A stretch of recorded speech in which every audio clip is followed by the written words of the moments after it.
Chapter 73: Deaths and the Promise of a Birth.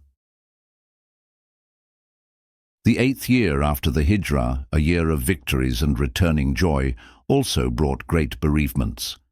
The first loss in the Prophet's household was the death of his eldest daughter, Zaynab.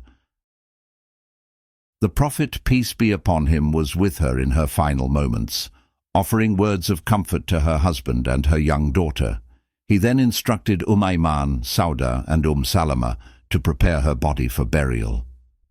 When the ablution had been completed, the Prophet removed one of his own undergarments and said it should be used to wrap her body before the rest of the shroud was placed. He then led the funeral prayer and personally prayed at her grave. Of all the Prophet's wives, Khadijah had alone borne him children. The people of Medina, proud of their beloved guest, had long hoped that a child would be born to him in their city. Only Salama and Habiba had borne children to previous husbands, and though the people hoped afresh at each new marriage, no child had come.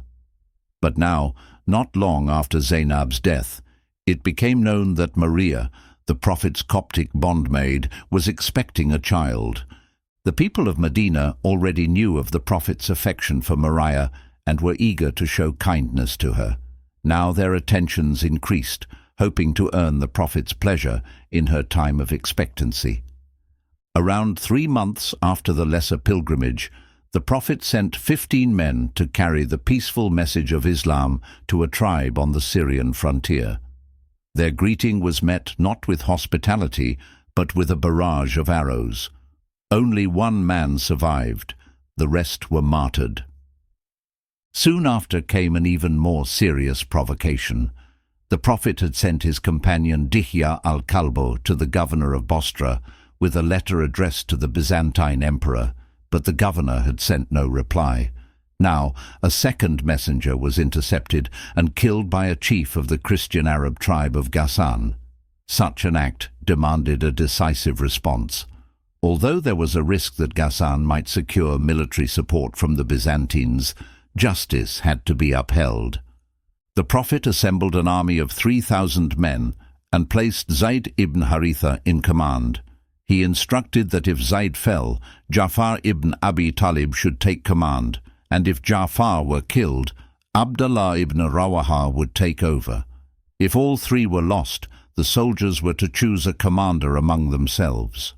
Zayd was given a white standard, and the Prophet walked with them out of Medina, up the rising ground towards the Pass of Farewell near Uhud.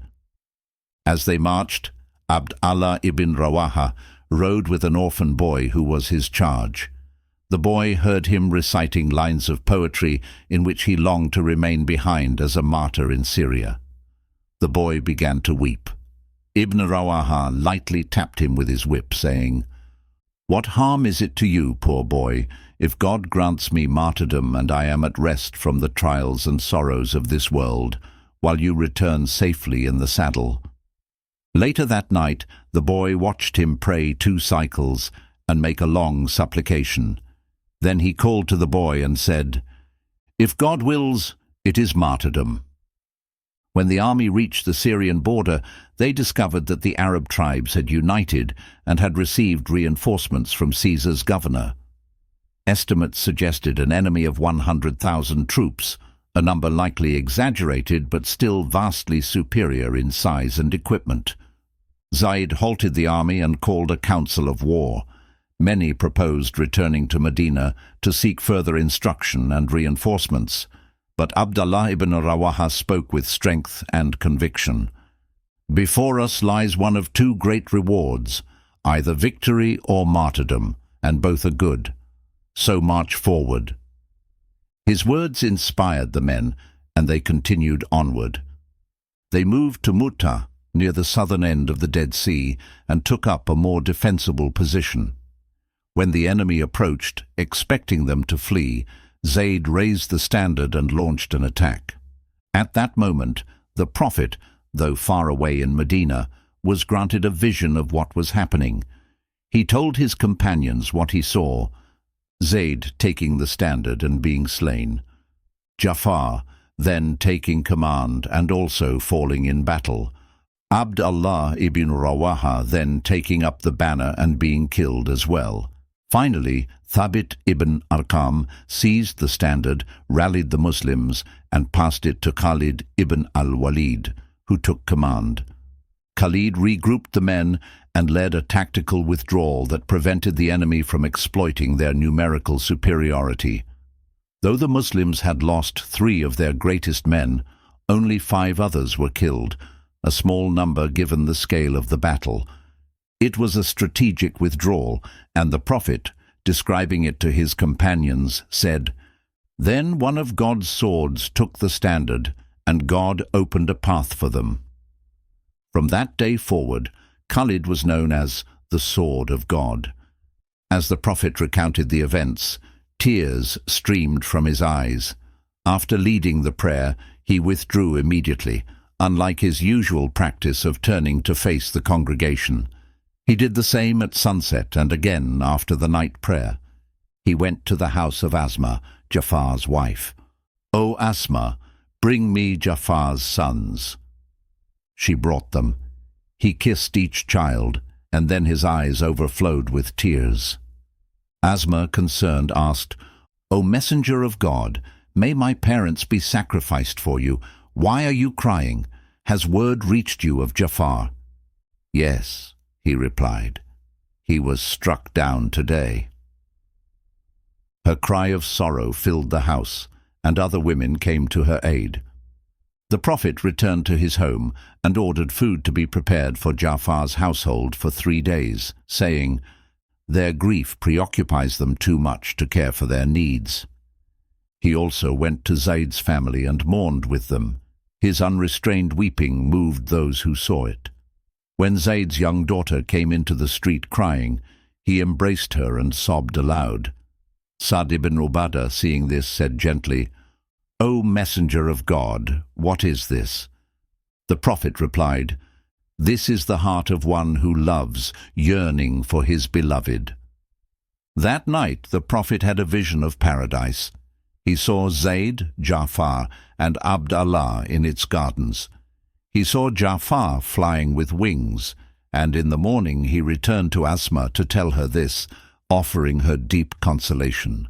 When the army returned to Medina, Khālid, now carrying the white banner, was mounted on the Prophet's mule Duldul, with Ja'far's son in front of him on the saddle.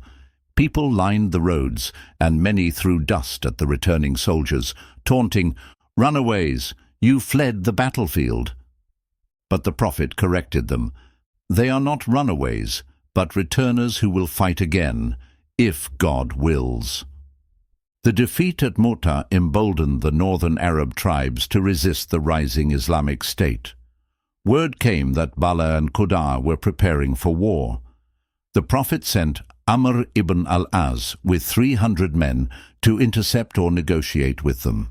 One reason for his selection may have been that Amr's mother was from the tribe of Bali. By traveling quietly, mostly by night, and camping in hidden places, Amr reached the Syrian border in 10 days. It was winter, and many of the men began to gather firewood. Amr forbade them to light fires, saying, "You were ordered to obey me, so obey me now." Judging that the enemy was stronger than expected, Amr requested reinforcements. The Prophet sent Abu Ubaidah with 200 men.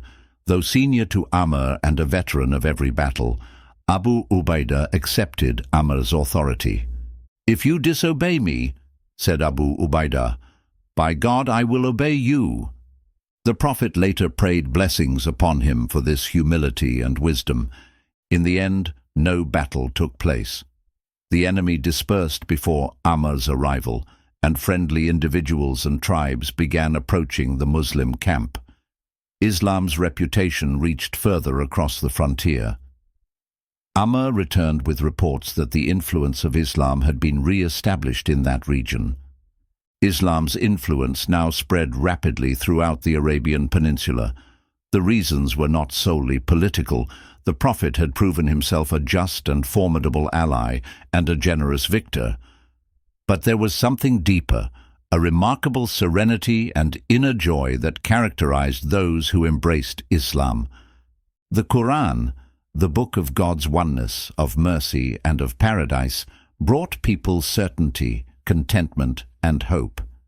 Its teachings, together with the Prophet's example, assured believers that through attainable conditions they could reach the eternal satisfaction of every true desire. The Prophet once said, "All is well with the faithful, whatever the circumstances." And that happiness, deep, stable and shining, was one of the great signs of faith.